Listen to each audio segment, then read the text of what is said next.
जो हमारा जो स्कूल सिस्टम है, अगर मैं पंजाब की आपसे कुछ इन्फॉर्मेशन शेयर करूं, जिस ज़माने में मैंने ये सारा महकमा संभाला, 63,000 स्कूल था पंजाब का सरकारी।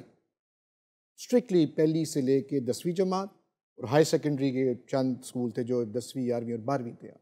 स्ट्रिक्टली उर्दू मीडियम, छठी जमात से हम अंग्रेज़ी पढ़ाते थे। पहले दिन जब ब्रीफिंग मैंने ली, मैंने कहा जी बताइए क्या चैलेंजेस हैं। उन्होंने कहा कि जी दुनिया का सबसे बड़ा ड्रॉप आउट रेट जो पंजाब का है, 9 मिलियन में से 4 मिलियन बच्चा ड्रॉप आउट होकर घर चला जाता है, पहला चैलेंज। दूसरा चैलेंज ये है कि 63,000 स्कूल्स में से 40,000 स्कूल की चार दीवारी नहीं, फर्नीचर नहीं, टॉयलेट नहीं, बिजली नहीं, पानी नहीं, डेस्क नहीं, चेयर नहीं, बच्चे टाट पे पढ़ रहे थे। फिर निसाब पे आप आ जाएं, जो बच्चे पढ़ रहे थे, निसाब हमारा था पुराना। उस ज़माने में मुझे याद है ज़ुबैदा जलाल मिनिस्टर थी, फेडरल मिनिस्टर, और निसाब जो था वो रिस्पॉन्सिबिलिटी थी फेडरल गवर्नमेंट की। हमने कहा भाई आप बदलें निसाब को, क्योंकि निसाब जो है वो सूबे नहीं चेंज करते थे। तो 26 साल बाद 2002 में 26 साल के बाद बुक्स को बदला गया, जैकेट्स उसकी बदली गई, उसमें इंटरेक्टिव एजुकेशन डाली गई और फिर एक नया निसाब बना, नॉट न्यू, चंद सब्जेक्ट्स को किया था सारा।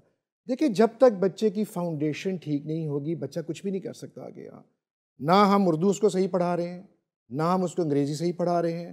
पंजाबी बोलने में उसको शर्म आती है पंजाब के बच्चे को, क्योंकि उसकी एक्सेप्टेबिलिटी नहीं होती मार्केट में। बच्चा घर से पंजाबी पढ़ता है, स्कूल में आता है वो अंग्रेज़ी हमने लाजमी कर दी पहली जमात से। हमने कहा कि जी बड़ा यहाँ पर एक क्लास डिफ्रेंशिएशन है, उर्दू मीडियम को लोग इन्फीरियर समझते हैं और अंग्रेज़ी बोलने वाले को बड़ा मयारी समझते हैं। हमने कहा ठीक है आप इंग्लिश को हम कंपलसरी कर देते हैं। तो आज भी इंग्लिश जो है वो कंपलसरी है पहली जमात से, उर्दू कंपलसरी है पहली जमात से, फिर आगे जाके हम अरबी पढ़ाते हैं, इस्लामियात वगैरह वगैरह। तो जब तक आप ये बच्चे को बेसिक फैसिलिटी नहीं देंगे, हम तो अभी तक बेसिक फैसिलिटी से निकले ही नहीं हैं। आज भी जो अभी वजारत चल रही है, आज भी चार दीवारी मुकम्मल हमारी नहीं हुई जनाब। आज भी हम उस प्रॉब्लम में पड़े हुए हैं। आज भी हमारी जो कंप्यूटर लैब्स हैं वो पूरी नहीं हैं।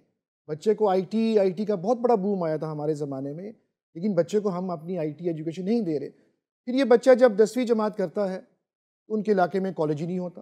वो कॉलेज जो है वो डिस्ट्रिक्ट हेडक्वार्टर में आता है। कॉलेज के बाद जो स्विफ्ट मूवमेंट होनी चाहिए यूनिवर्सिटी की, वो भी उस बच्चे को नहीं मिलती। तो ड्रॉप आउट आपका जो है वो पहला आता है आपको मैट्रिक के बाद।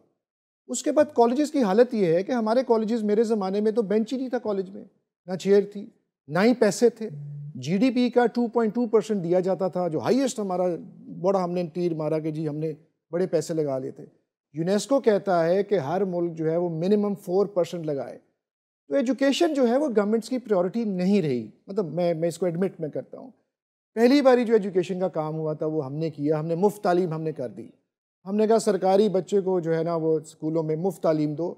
पॉवर्टी एक ऐसा इशू है जिसकी वजह से ड्रॉप आउट होता था और बच्चों में, पेरेंट्स में अवेयरनेस नहीं थी।